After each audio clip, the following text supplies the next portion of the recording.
اور 6.2% ہماری growth rate تھی. مہنگائی کا نام و نشان تک نہیں تھا. نہ آٹا مہنگا تھا، نہ چینی مہنگی تھی، نہ بجلی مہنگی تھی، نہ گیس مہنگی تھی، نہ دالیں مہنگی تھی، نہ گوشت مہنگا تھا. سب غریبوں کے گھر بھی ماشاءاللہ آباد تھے، اور بچے بھی اسکول جاتے تھے، اور گھر میں اپنا روزگار بھی تھا. لاکھوں لوگ روزگار حاصل کر رہے تھے پاکستان کے اندر ہر سال. کروڑوں غربت کی لکیر سے باہر نکل رہے تھے. تو ملک تو ایک طرح کا الحمدللہ بھاگ رہا تھا، آگے دوڑ رہا تھا ترقی میں، اور خطے کے باقی ممالک ہم سے پیچھے تھے. آج سارا کچھ ریورس ہو گیا. IMF سے ہم نے خدا حافظ کہا تھا اپنے زمانے میں.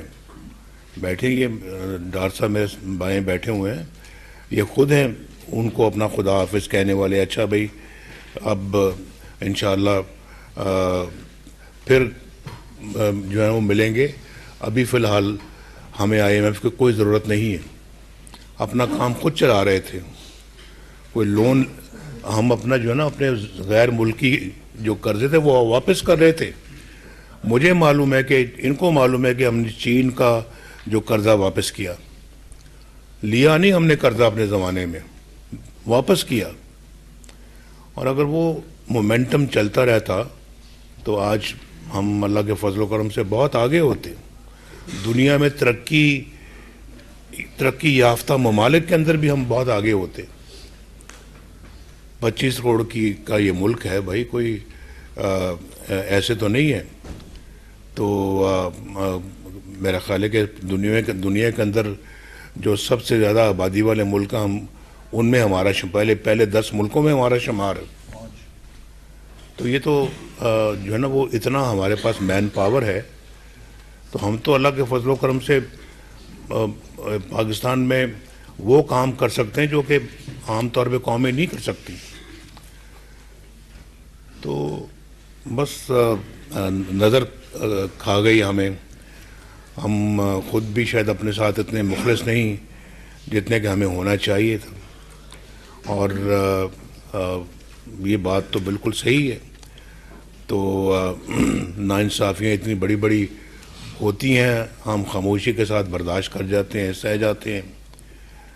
تو یہ بھی تو کسی کو پوچھنا چاہیے تھا نا کہ ایک وزیر اعظم صبح وزیر اعظم ہے تو رات کو بھائی ہائی جیکر کیسے بن گیا. تو یہ ساری چیزیں جو ہے نا یہ اپنا بہت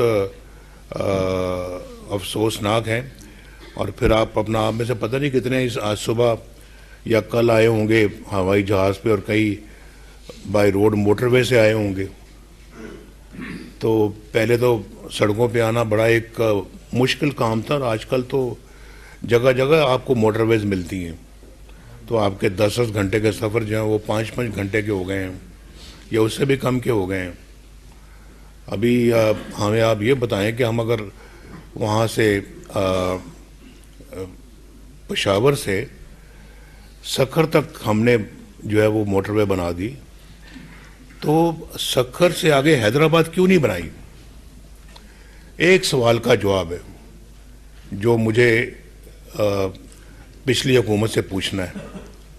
جو 2018 میں ہمیں RTS بند کروا کے جو حکومت لائی گئی تھی، کیا وہ ایک موٹر وے بھی نہیں بنا سکی جو کہ سکھر سے حیدرآباد؟ وہ ہمارے منصوبے میں موجود تھا وہ. اور اگر ہماری حکومت نہ توڑی جاتی تو 2020 میں موٹر وے تیار ہو جاتی. اسی طرح کی 6 لین رائٹ فرام اسلام آباد، فرام پشاور ٹو حیدرآباد. تو یہ کس چیز نے ہمیں اس سے روکا؟ مجھے بتائیں نا. ہم تو خیر اللہ کے فضل و کرم سے موٹر وے بھی بنانے والے ہیں، بجلی کے کارخانے بھی ہم نے لگائے ہیں، ہم نے ڈیم بھی بنائے ہیں، ہم نے بلوچستان کی ہائی ویز کو اور سڑکوں کو بنایا ہے، ہم نے سندھ میں بنایا ہے، ہم نے ہزارہ موٹر وے بنائی ہے، ہم نے لواری ٹنل چترال میں جا کے